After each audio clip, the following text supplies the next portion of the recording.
साथियों प्रणाम। आज इस वीडियो में हम भरत मिलाप के बारे में चर्चा करेंगे, जो रामचरितमानस का अत्यंत ही हृदयस्पर्शी और मार्मिक दृष्टांत है। इस प्रसंग में हमें नीति, ज्ञान, धर्म सभी चीजों के बारे में जानकारी प्राप्त होगी। तो भरत मिलाप को हम इस प्रकार से शुरुआत करते हैं कि राजा दशरथ जो थे, जब उनकी आयु जो है वानप्रस्थ अवस्था की तरफ होने लगी, तो उन्होंने सोचा कि मैं अपने राज्य का राज्याधिकारी भगवान श्री राम को बना दूं। ऐसा विचार करके उन्होंने जो है एक मंत्रणा बुलाई और उस सभा में सभी लोगों से सर्वसम्मति से यह तय हुआ कि कल राम जी का राज्याभिषेक होगा। उस समय पे भरत और शत्रुघ्न थे, वो अपने नाना जी के यहाँ गए हुए थे, लेकिन उससे इसका कोई संबंध नहीं था। जिस तरह से जाते हैं वैसे ही गए थे। तो उन्होंने ये घोषणा कर दी कि कल जो है राज्याभिषेक होगा भगवान श्री राम का, और उन्होंने ये सब में ढिंढोरा पिटवा दिया। यह खबर मंथरा को लगी। जो मंथरा जो थी वो कैकेयी की दासी थी और बहुत ही कुटिला थी। तो उसने सोचा कि राम का राज्याभिषेक हुआ है और बिना भरत की मौजूदगी में ये कर रहे हैं, तो कोई न कोई षड्यंत्र होगा। तो उसने कैकेयी के जाकर के और ये सारी बात बताई कि कल राम का राज्याभिषेक होने वाला है, यह तुम्हारे साथ छल किया गया है, यह सोची साजी साजिश मालूम पड़ रही है। तो पहले तो कैकेयी ने उसको बहुत बुरा भला कहा कि तू ऐसा मत कहे, भगवान श्री राम तो मेरे बड़े प्रिय हैं और भरत से भी ज्यादा मैं उन्हें प्यार करती हूँ। लेकिन बार बार जब उसने दुष्टता की बातें उसके कैकेयी के कान में डाली, तो कैकेयी का भी दिमाग पलट गया और उसने उसको सलाह दी कि क्या करूं मैं, तो कि तुम एक काम करो, अपना त्रिया चरित्र खेलो। और उस त्रिया चरित्र में तेने ही एक बार मेरे को बताया था कि राजा दशरथ ने तुम्हें 2 वरदान दिए थे, आज वह समय आ गया है कि तू अपने दोनों वरदानों को मांग ले। तो उसकी बात समझ में आ गई और उसने ऐसा ही सोचा। तो कैकेयी जो थी वो राजमहल में के कोप भवन में जाकर के उसने सारे अपने आभूषण उतार करके फेंक दिए और जो है काले वस्त्र धारण करके वहां लेट गई। यह बात जब राजा दशरथ को मालूम पड़ी, तो राजा दशरथ कोप भवन में आए और उन्होंने कैकेयी से कहा कि कैकेयी रानी, ऐसी क्या बात है कि तुम जो इस तरह से कोप भवन में लेटी हुई हो। तो वो एकदम जहरीले सांप की तरह से फुसकार करके बोली कि मुझे आपने एक बार 2 वरदान देने के लिए कहा था।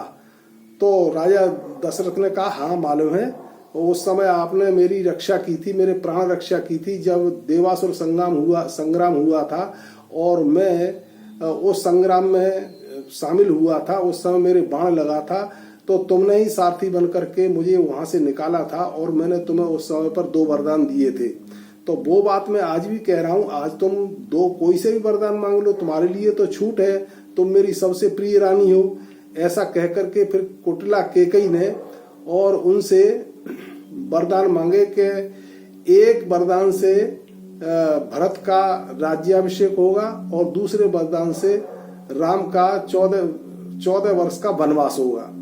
तो इन दोनों को सुन करके, भरत के राज्याभिषेक को सुनकर और राम के 14 वर्ष के वनवास को सुनकर राजा स्तब्धित हो गए और वो किसी भी बात को कहने के लायक नहीं रहे। वो हतप्रत रह गए, उन्हें सन्निपात जैसा हो गया।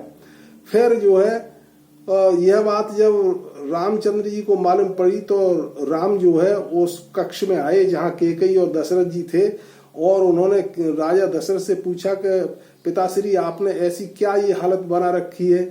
तो वो कोई जवाब नहीं दे पाए। तो फिर जो कैकेयी ने कहा, कैकेयी से पूछा कि माता आप ही हमें बता दीजिए, ये नहीं बता रहे हैं। तो कैकेयी ने कहा कि इन्होंने मेरे को 2 वरदान दिए थे और मैंने आज वो दोनों अपने जब वरदान मांगे तो इन्हें सन्निपात जैसा हो गया है। तो उन्होंने कहा, माते कौन कौन से 2 वरदान मांगे थे आपने इनसे। तो पहला वरदान तो मैंने ये मांगा था कि दशरथ को राज्याभिषेक दिया जाए। तो भगवान प्रसन्न हुए, उन्होंने कहा अच्छा है दशरथ तो बहुत अच्छा मेरा प्रिय भाई है, उसे राज्याभिषेक हो जाए उसका तो बहुत अच्छी बात है। और दूसरा माते कौन सा वरदान आपने मांगा था इनसे? कि दूसरे वरदान से मैंने ये मांगा था कि तुम्हें और तुमको 14 वर्ष का वनवास दिया जाए। तो भगवान श्री राम बड़े प्रसन्न हुए और सहजता से बोले कि माता ये तो आपने मुझे जो है दंड नहीं दिया है, वरदान दिया है, क्योंकि वहां जंगल में जाकर के मैं आत्मविकास की साधना कर सकूंगा और ऋषि मुनियों से मेरा मेल मुलापा होगा और मुझे आत्मज्ञान की प्राप्ति होगी, ऐसा कह करके। लेकिन राजा दशरथ ने अपने मुख से यह बात नहीं कही कि तुम वन को चले जाओ। तो रामचंद्र जी आए बाहर और उन्होंने चलने की तैयारी की, तो यह बात सीता जी को मालूम पड़ गई। तो सीता जी ने कहा कि प्रभु आपके बिना तो मैं नहीं रह सकती हूँ, मैं भी आपके साथ जाऊंगी। तो बहुत भगवान श्री राम ने उन्हें समझाया कि वहाँ बहुत कांटे कंकड़ पत्थर है, जंगलों का जो निवास है वो तुमसे सहन नहीं होगा। तो उसने कहा कि इससे अगर आपके बिना तो फिर मेरा मर जाना ही अच्छा है, लेकिन मुझे यहाँ भी कहाँ अच्छा लगेगा, फिर तो आपके बिना तो यहाँ भी जंगल ही है। तो बहुत अनुनय विनय करने के बाद में सीता जी भी चलने लगी साथ में। इतनी देर में लक्ष्मण आए, तो लक्ष्मण जी ने भी बहुत अनुनय विनय किया कि प्रभु आपके बिना मेरा जीवन भी बेकार है और मैं आपके बिना एक पल नहीं रह सकता हूँ। इस तरह से उन्होंने हठधर्मी की और वो भी साथ हो लिए। इस तरह से राम लक्ष्मण और सीता जी तीनों जो है वन के लिए चल दिए। सुमंत उनको रथ में बिठा करके ले जाने लगे। तो राजा दशरथ ने पीछे से कहा कि सुमंत इन्हें थोड़ा बहुत जंगल में घुमा के 2-4 दिन बाद समझा बुझा के ले आना। तो ये कह करके राजा दशरथ जो थे फिर वो मृत अवस्था में पहुंच गए, बीमार हो गए। और फिर उनको एक श्राप का ध्यान आ गया कि जो एक बार उन्होंने एक शब्द वेदी बाण चलाया था, उसमें जो है एक मृत्यु हो गई थी। तो उसके माता पिता ने उनको यह श्राप दिया था कि जिस तरह से मैं श्रवण कुमार के माता पिता ने ये उन्हें श्राप दिया था कि जिस प्रकार से हम अपने पुत्र के वियोग में अपने प्राण त्याग रहे हैं, ऐसे ही राजन तुमको भी अपने पुत्र के वियोग में अपने प्राण त्यागने पड़ेंगे। तो वह वरदान जब फलित हुआ तो राजा दशरथ ने भी अपने प्राण त्याग दिए। यह बड़ी मार्मिक कहानी है, लेकिन मैं इसको सूक्ष्म में बता रहा हूँ, बहुत लंबी है। लेकिन इस तरह से फिर राजा रामचंद्र जी और लक्ष्मण और सीता जो है वो श्रृंगवेरपुर में आ गए। और श्रृंगवेरपुर में निषाद राज जो है वहां का राजा था। उसने पहले तो उसके मन में भ्रम हुआ कि शायद ये जो है क्यों आए हैं, लेकिन बाद में जब उसे पता चला कि भगवान श्री राम आए हैं और ये अयोध्या के नरेश हैं, तो उन्होंने उनकी बड़ी सेवा अवगत की और जो है घर चलने के लिए प्रार्थना की। लेकिन भगवान श्री राम ने कहा कि मैं वनवास की अवस्था में हूँ, मैं तुम्हारे घर नहीं जा सकता हूँ, मैं घर से बाहर ही रहूंगा, मेरे यहीं रहने की व्यवस्था की जाए। तो उसने निषाद राज ने भगवान श्री राम, सीता और लक्ष्मण और सुमंत इन सब की रहने की व्यवस्था की। उसके बाद दूसरे दिन फिर वे गंगा के तट पर पहुंचे। गंगा को उन्हें पार करना था। तो वहां पर जो है केवट था, जो नाविक था, जो नावें चलाता था, वो केवट मिला। केवट जो भगवान का बहुत पुराना भक्त था, वो उन्हें अच्छी तरह से पहचान गया कि ये प्रभु श्री राम है। तो उसने पहले उनके चरण धोए और चरण धो करके, वो केवट प्रसंग की कहानी अलग है और बड़ी मार्मिक है, लेकिन वो अभी समय के अभाव की वजह से हम उसका वर्णन नहीं कर सकते। इसका वर्णन मैं पहले एक केवट प्रसंग के संदर्भ में पहले एक वीडियो में डाल चुका हूं। तो फिर जो है उन्होंने जो है केवट ने नाव में बिठा करके और गंगा पार कराई और भगवान श्री राम जो है चित्रकूट में पहुंच गए। इधर जो है जब अयोध्या में राजा दशरथ की मृत्यु हो गई, तो मृत्यु का शोक संदेश लेकर के वो भरत की ननिहाल में एक दूत गया। उसने कहा कि गुरु वशिष्ठ ने कहा है कि आप जल्दी से जल्दी, शीघ्र से शीघ्र अभी जो है अयोध्या चलिए। तो वहां पर भरत को शंका हुई कि ऐसा कैसे हो गया कि एकदम शीघ्र से शीघ्र मुझे बुलाया गया है। और उन्होंने बुरा सपना भी देखा था कि राजा दशरथ का रथ जो है उसमें गधे जुते हुए हैं और दक्षिण की तरफ जा रहा है। ये अशुभ संकेत उनको पहले से ही पता लग गया था। खैर वो घबराए हुए और वहां अयोध्या में आए। अयोध्या में आकर के उन्होंने देखा यहाँ का माहौल बहुत ही बदला हुआ है, कोई किसी से बात नहीं कर रहा है, वीरान जैसा लगा हुआ है, और जो है कोई उनकी तरफ देख भी नहीं रहा है। फिर वो जो है जब राजमहल में आए तो सबसे पहले ऐसी प्रथा है कि पिता जो है, पुत्र जो है पिता से मिलता है। तो वो जब पिता के कक्ष में जाने लगे तो वहां जो है मंथरा आ गई, और उस मंथरा ने बड़ी कुटिलता से उनसे कहा कि अभी वो वहां नहीं मिलेंगे आपके पिताश्री, आपको आपकी माता ने केकई ने शीघ्र ही बुलाया है। तो भरत बड़े चक्कर में पड़ गए कि ये अभी शीघ्र कैसे बुलाया, पिताश्री कहाँ है? तो कि चलो वो वहीं बताएंगे हम आपको। तो वो जो है और केकई के उसमें कक्ष में दाखिल हुए। तो केकई उस समय पे श्वेत वस्त्र धारण किए हुई थी। तो वो भरत जो है एकदम स्तब्धित रह गए, और उन्होंने पूछा केकई से कि माता ये ऐसा तुमने वेश क्यों बना रखा है, आपके वस्त्र भी जो है सफेद हैं, आपके माथे पर सिंदूर भी नहीं है। तो केकई ने बड़ी कुटिलता से और बनावटी दिखावटी दुख से कहा कि तुम्हारे पिता जो है एक दिन सभी को जाना है, इसी क्रम के अनुसार वो भी इस संसार से चले गए। तो भरत ने पूछा कि क्या किसने ऐसी चाल रची इसमें कि हमारे पूरे परिवार का विनाश कर दिया? तो केकई ने फिर बहुत मुश्किल से कहा कि वो मैंने 2 वरदान मांगे थे, और एक वरदान से तुम्हारा राज तिलक होना था, और दूसरे वरदान से राम को 14 वर्ष का वनवास होना था। तो इस तरह से वो राम जो है, फिर सीता जी भी साथ में चली गई और लक्ष्मण जी भी साथ में चले गए। तो तुम्हारा रास्ता बिल्कुल साफ कर दिया है मैंने, अब तुम कल अपना राज्याभिषेक अब तुम अपना राज्याभिषेक करा सकते हो। इस बात को सुन करके भरत को बहुत दुख हुआ, और वो माता से उल्टा सीधा कहने लगे, और उन्होंने कहा कि अगर तुम नारी नहीं होती तो मैं तुम्हें अभी जान से मार देता, लेकिन तुम क्योंकि नारी हो, नारी पे हाथ चलाना अच्छा नहीं होता है, और मैं तो कलंकित हो गया। अगर मैंने जब जन्म लिया था तो इससे तो तुम मुझे उसी समय गला घोंट करके मार देती तो ज्यादा अच्छा रहता।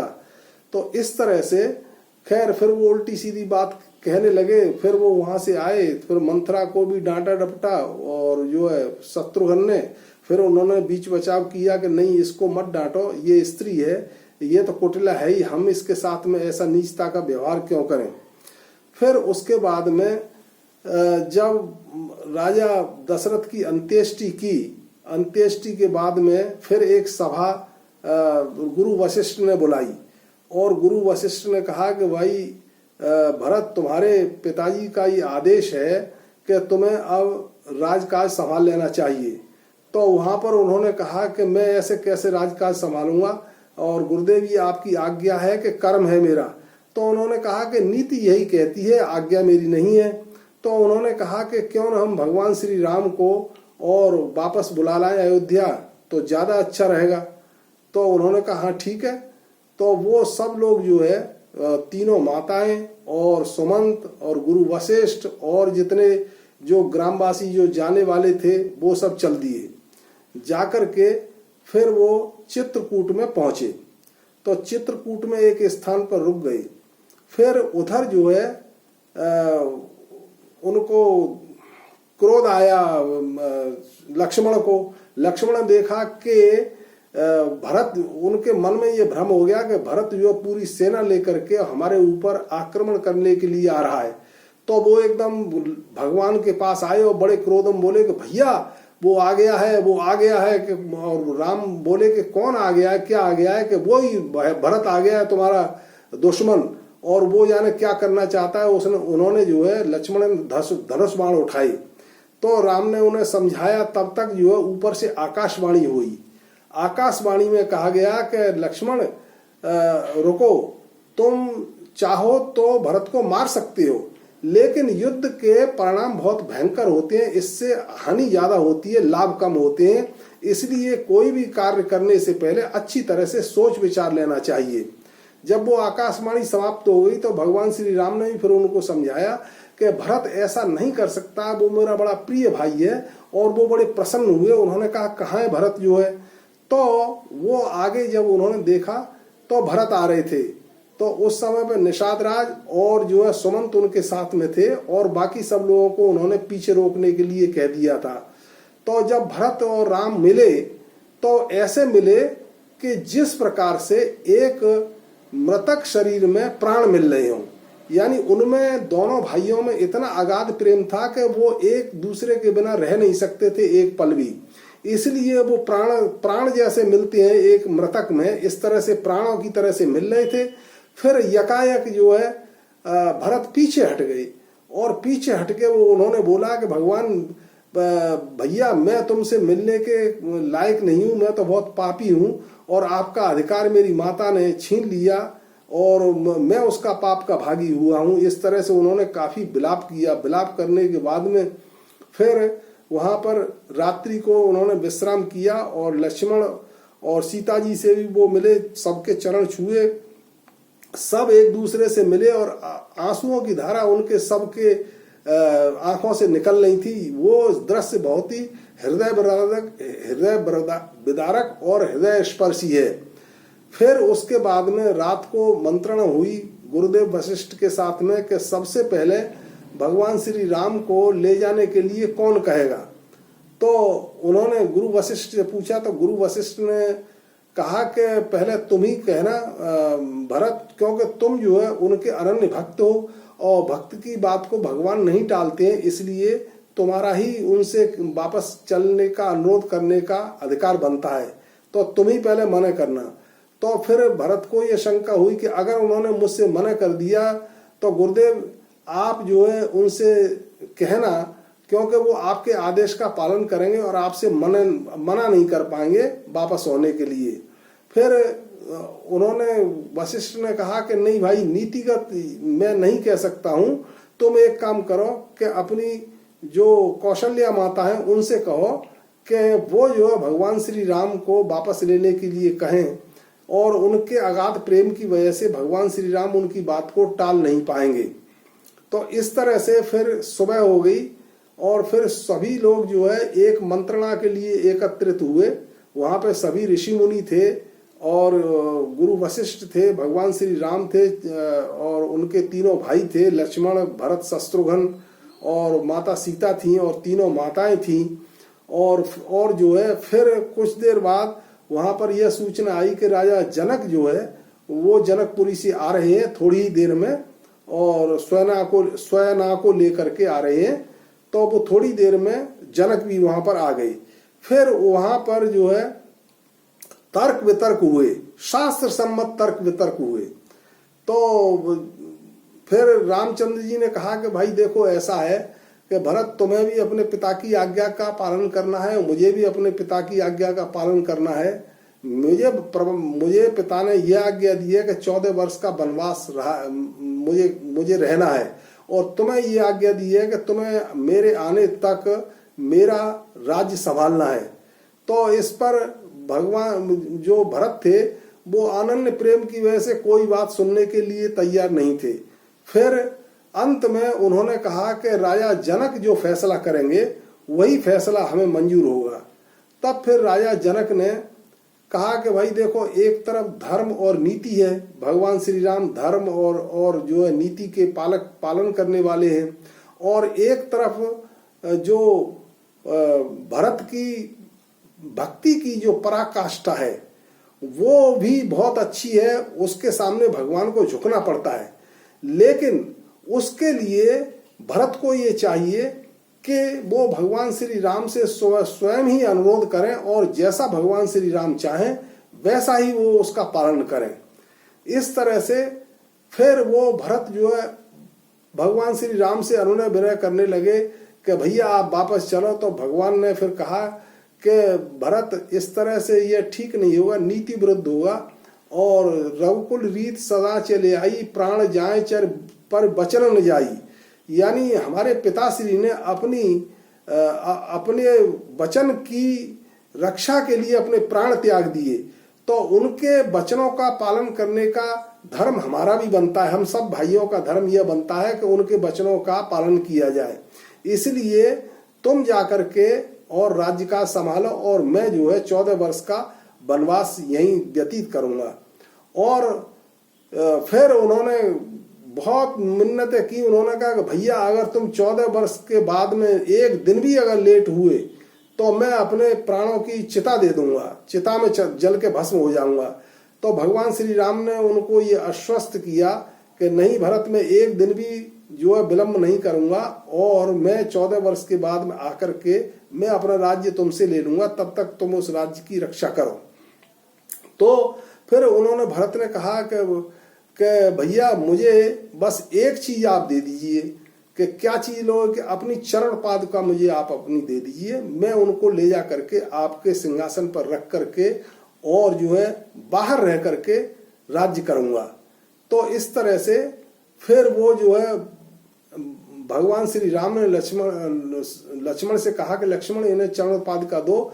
तो फिर भगवान श्री राम ने भरत को चरण पादुका दी और उन्होंने उन चरण पादुकाओं को सर से लगा करके और फिर अपने सर पर रख लिया। नीचे झुक करके पहले सर रखा और फिर उनको अपने सर पे रख करके वो अयोध्या की तरफ चल दिए।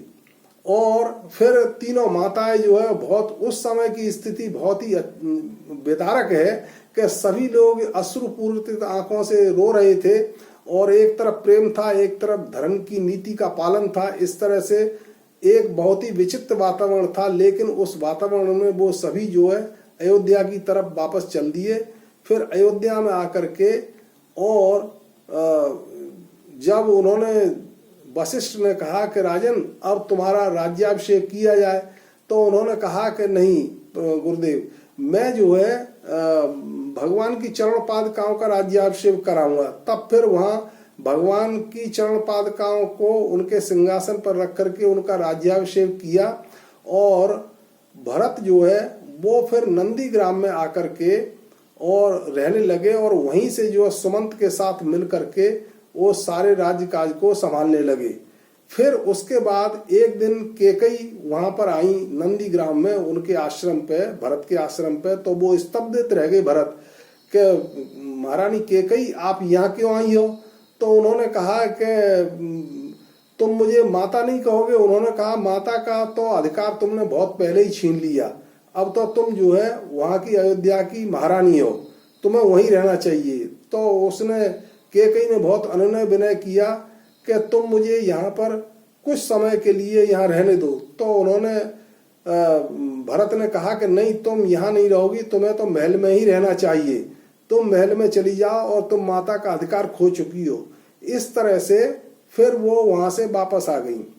तो यह दृष्टांत जो है फिर उसके बाद में वो राज्यकार्य वहीं से चलाने लगे। यह दृष्टांत बहुत ही अच्छा है और नीतिगत है, ज्ञानवर्धक है और काफी लंबा दृष्टांत है, लेकिन सूक्ष्म ही मैंने इसको आप लोगों को बताया है। और अगले वीडियो में हम आपको किसी और